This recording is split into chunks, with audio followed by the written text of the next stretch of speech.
Most Muslims think they don't feel good enough because they lack skills, experience, or confidence. But the truth is that you're not missing something, it's that you're believing the wrong story about yourself. Think about it, you've achieved things before, exams, jobs, relationships, moments where you rose to the challenge. But even after those wins, that little voice still whispers, yeah, but you're still not good enough. That alone proves the problem isn't your ability, it's the beliefs you're carrying. I know this because I've lived it and I've coached Muslims in over 40 countries, and the same pattern shows up every time. Once you fix the root belief, you stop fighting yourself and confidence finally feels natural. So in this video, I'll show you the real reason you don't feel good enough and how to fix it for good. So bismillah, let's dive straight in. Here's the problem. Not feeling good enough isn't about your skills, it's about your standards. You measure yourself against impossible expectations, society's expectations, social media's, sometimes even your own family's,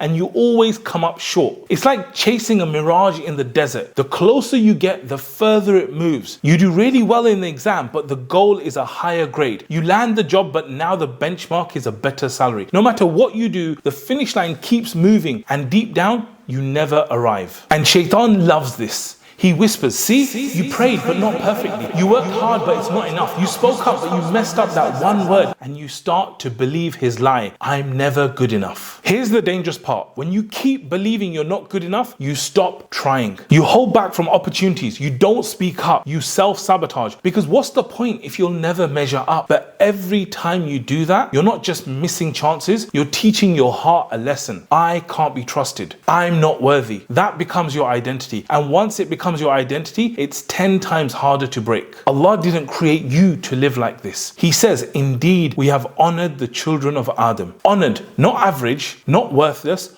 honored. And when you ignore that honor, you're not being humble. You're rejecting Allah's gift. So how do you escape this trap? The answer isn't fake confidence. It's not positive affirmations in the mirror. The real way is to build your sense of worth, not on people's shifting opinions, but on Allah's unshakable truth. Imagine building a house on sand. Every time the tide shifts, the foundation crumbles. That's what happens when your worth depends on people. You're always rebuilding, but if you build on rock, the waves hit, but the house stands. For us, that rock is Allah's promise, His mercy, His honor, His purpose for us. When your worth is anchored there, you don't need to keep proving yourself. You just keep showing up with sincerity. Here's a simple 4-step framework I've seen Muslims use to break free from not good enough and step into real confidence. Step 1. Redefine worth by Allah's standards. Stop measuring yourself by likes, titles, or comparisons. Your worth is defined by taqwa. The Prophet ﷺ said, Allah does not look at your appearance or wealth, but at your hearts and deeds. That means you don't need to be perfect, you just need to be sincere. Allah says,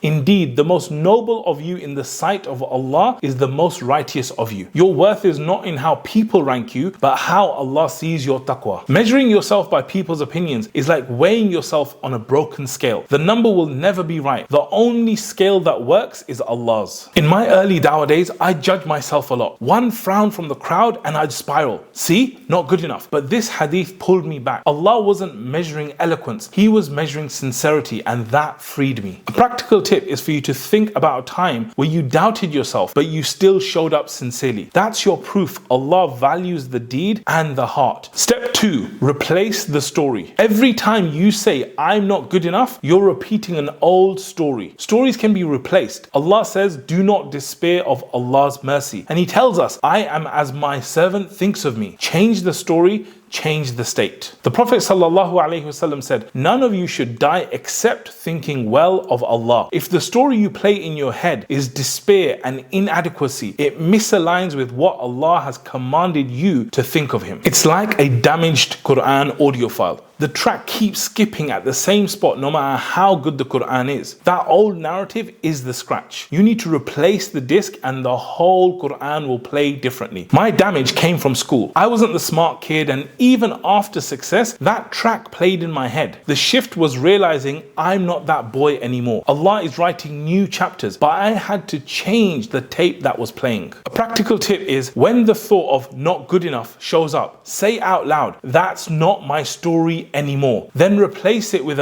I'm a work in progress and Allah is still writing my story. Or you can choose any empowering words that you think will help you to reframe yourself. Step 3, reframe failure as training. Mistakes don't prove you're unworthy. They prove you're human. The Prophet ﷺ said, every son of Adam sins, and the best of those who sin are those who repent. Failure isn't a verdict, it's training. Allah promises, indeed with hardship comes with ease. What feels like failure is often Allah's training ground for your growth. Think of a baby learning to walk. Every fall isn't proof they'll never walk. It's proof they're learning how. I remember when public speaking used to destroy me. Just the thought of it would make me feel sick physically. I would feel terrible and I really didn't want to do it. But when I got up and did it, even when I made mistakes, even when I failed, I realized that these failures were actually the steps needed to get to success. A practical tip is that after a mistake, ask, what single lesson is Allah training me with right now? Write it down. Next time, apply it. And that's how falls turn into growth. Step 4,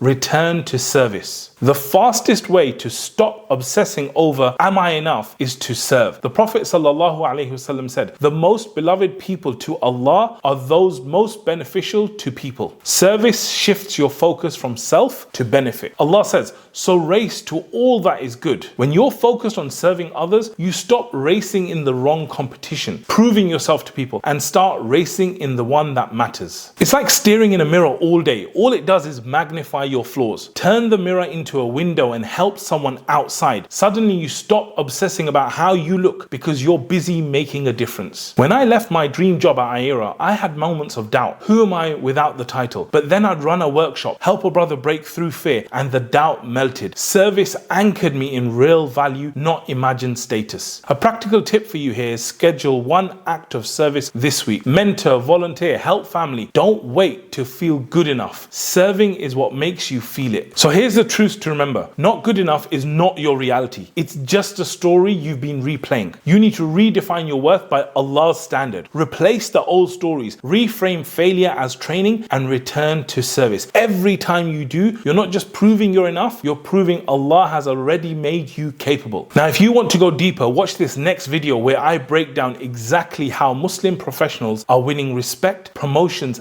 and impact without selling out their iman.